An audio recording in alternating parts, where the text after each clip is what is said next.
Hello, this is Eden with HelixxVR. Today I'll be reviewing Vengeful Rites for the HTC Vive and Oculus Rift.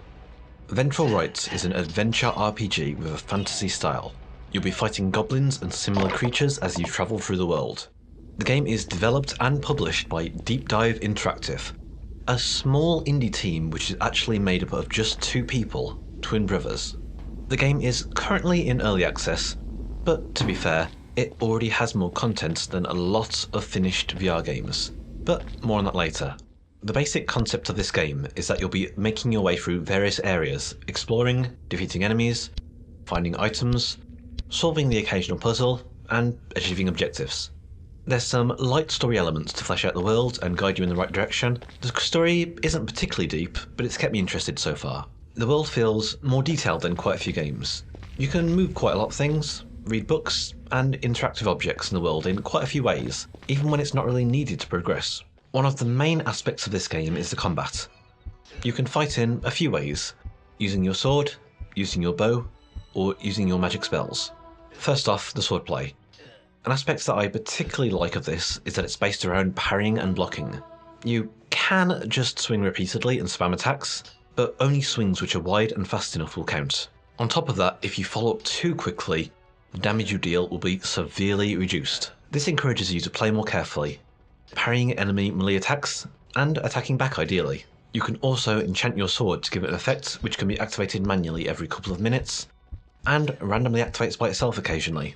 For example, setting enemies on fire or regaining mana. Next up is the magic. This is activated through simple gestures. To activate the basic 4 spells, you turn the controller like a key, bring it to your chest, point and shoot, or act as if you're throwing.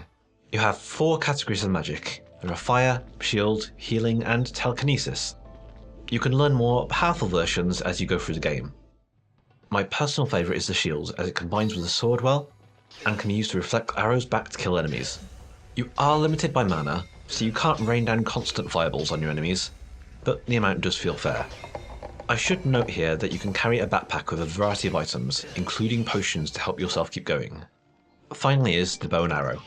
You get this a bit later in the game. You're quite limited in the amount of arrows you can carry, but I found it handy for those enemies high up, or that I otherwise have issues reaching. All the combat options I've just mentioned are upgradable in a few ways.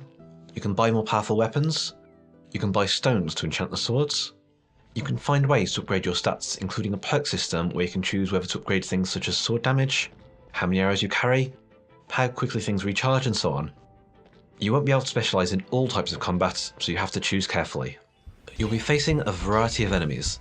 Regular enemies will mostly use melee attacks, but there are enemies who attack with archery or magic too. Boss enemies also exist who all have their own unique style of attacks. As mentioned, there are puzzles involved in the game. Most are fairly simple, such as finding pieces of a machine and fitting them together in the correct way. Some of the puzzles are required to proceed, while some may just be optional with extra treasure to find beyond them. Now, Vengeful Rites has quite a few options, which is always good. You can move through the game with smooth locomotion, both head or hand orientated, or teleport for those who prefer that option. You can use snap turning, smooth turning, or no turning as you prefer. There are a few graphical options if your system struggles with the game. A nice feature, not often found, is the ability to choose right or left-handed too. You even get 4 save slots so multiple people can play, or you can play through with different styles. The graphics are quite good for an indie game. They're bright and colourful, not too detailed, but it works well with the fantasy style. The sound fits well too. The game is voiced and it's done surprisingly well. I have come across some issues with the game at launch, unfortunately. The major annoyance for me is one that the dev tells me a fix is in the works for. If you swing the sword too wide and you're holding the grip, as you do when you're swinging a sword, it goes into your backpack. I've died quite a few times by accidentally putting my sword into the backpack in the middle of the fight. Not ideal. Other than that, I've had the occasional bit of texture pop in, long load times on new areas, and occasional brief flashing of the Steam VR loading screen while walking normally, which is always a bit of an immersion breaker. A really minor issue is the occasional, I'll say, logic issues, such as not being able to use a ladder to cross a river or just jump across it, instead needing to solve the puzzle to remove the water. Now, Vengeful Rites is priced at approximately $20, €20, or £15.50. It currently has about 4 hours worth of content in early access, which only includes Chapter 1. The plan is to add 3 more chapters, with 2 to 3 hours worth of content per chapter, with a likely price increase at the time. So the final game should have about 11 or 12 hours of content if all goes to plan. Just judging it based on the current amount and quality of content and price, I'd say it's worth it.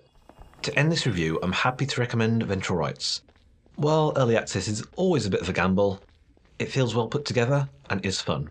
The quality of the content is higher overall. I've personally had a lot of fun with the combat particularly, but I feel like most aspects of the game are well done. There are certainly a few issues to work on as mentioned, but I feel like despite those, the game is a must-buy if you enjoy this genre. I'm really surprised that it was made by such a small team, but still managed this level of quality. Once again, this was Eden from HelixxVR.